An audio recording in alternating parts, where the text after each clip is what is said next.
Olá, sou o Dr. Leandro, responsável da Clínica MEC. Seja bem-vindo ao nosso canal no YouTube.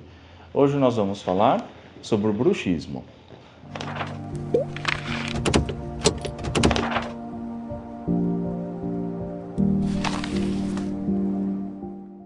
Você que tem aquele ranger dos dentes diurno, que é de dia, ou noturno, que é à noite, venha para a clínica que nós vamos fazer o seu tratamento.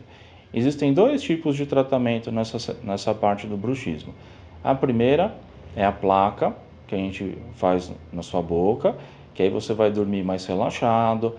Mas no seu caso, se for o bruxismo diurno, que você faz inconscientemente, você está conversando com as pessoas e está fazendo aquele barulho de esfregar pedra nos dentes, que dá aflição, venha para a clínica, que a gente vai tratar com a toxina botulínica. É aplicado em dois músculos, aplica no masseter e no temporal, e nessa região sua, a gente vai estabilizar essa mordida sua, tirando essa tensão sua e deixando aquela parte que tem muito músculo forte, deixando ele relaxado.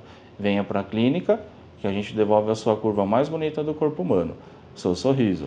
Vem?